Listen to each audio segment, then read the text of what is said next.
There, this is Jack. This week's topic is marriage, and sorry I haven't been up to date on this.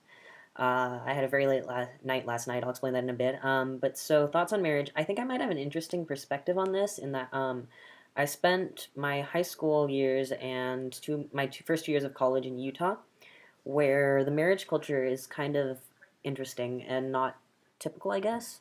There's a very large population of the Mormon religion there, as most people know, and they traditionally get married very young. About two-thirds of the people I graduated high school with, year 2008, I'm 22, are now married and have children. Some of them are on like their second or third kids.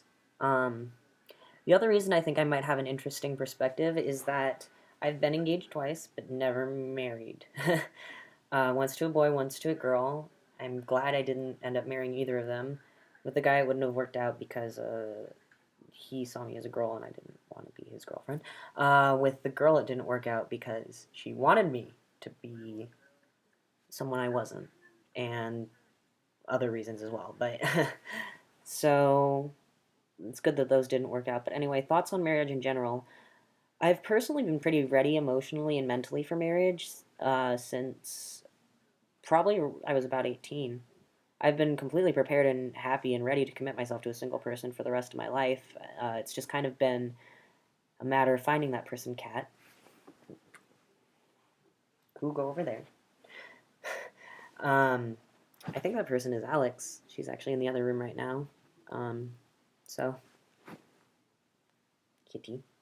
Anyway, so fight for marriage equality. I have some investment in that as well, in that I am queer identified.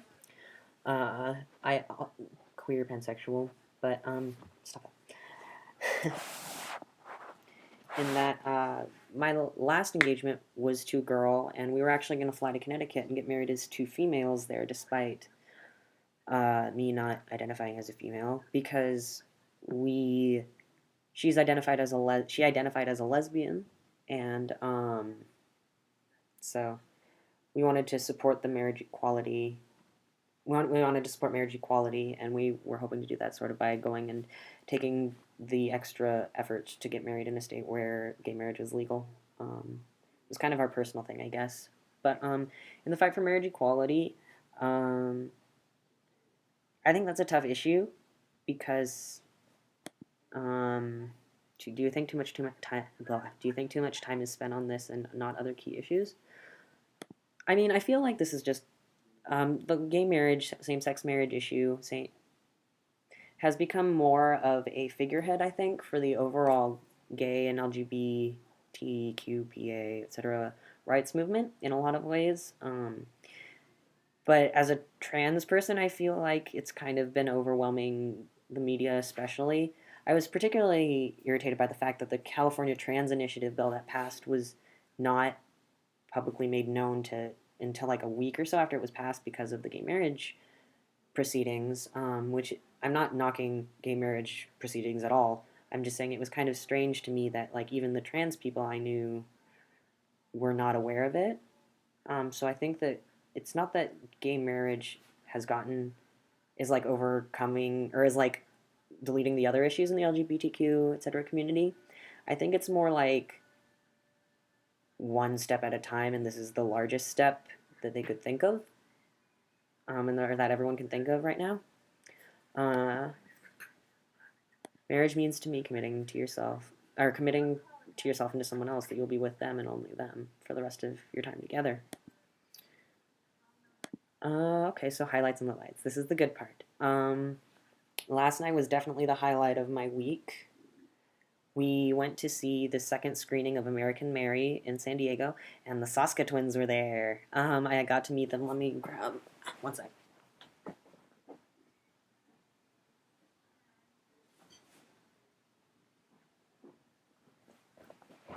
I'm back. I got them to sign my shoes. This is Jen, and this is Sylvia. So that was really exciting, and I got to bring a couple of my friends there who don't get to be out as themselves in a lot of situations, in like 99% of the time. And the people I brought with me love the movie, and they got along amazingly with the director. They're actually going to be doing some art for the Sauce Guys, and we're going to be performing for a club we're all a part of in December, and we've invited them because Alex is going to do some stuff as well. Um, so that was the highlight of my week. They're the sweetest people ever. And honestly, I recommend everyone go watch their film American Mary. It's out on iTunes right now and video on demand, as well as Amazon. You can buy the DVD or the Blu ray, I think. The Blu ray might only be available in Australia, I'm not sure. But it's a very trans positive movie. It's body mod positive as well. And they're just amazing directors, and I felt like they provide proof that there are people who accept us freaks, quote unquote. Hate that word. Us less common inclined people in the world, I guess, commonly found, like us horror buffs, body mod community, kink community. I'm naming all the communities I'm a part of. But anyway, so I recommend people supporting their work. Their other movie was Dead Hooker in a Trunk. They're actually very pro feminist without any preachiness whatsoever, and have helped me figure out that I also identify as a feminist myself, in addition to being a trans activist. Um, Lowlights of the week. This week was pretty good. I'm not sure if there really were any lowlights. I guess it's because I didn't. I guess lowlights could be that I didn't get a lot of work days this week, but that's because I took Friday and Saturday off for the two movie showings. Other highlight this week, I got both of my letters for my top surgery, so we're trying to push that through the insurance. I should find out in about a month. And that's it. Sorry, guys, again for being late. If there's anything else you can think of, hit me up on Tumblr. My blogs are here, and then I also recently started the Gender Center Project San Diego. The link to that is there as well. It's a trans and non-binary identified youth group. So, yeah, I guess. See you guys next week.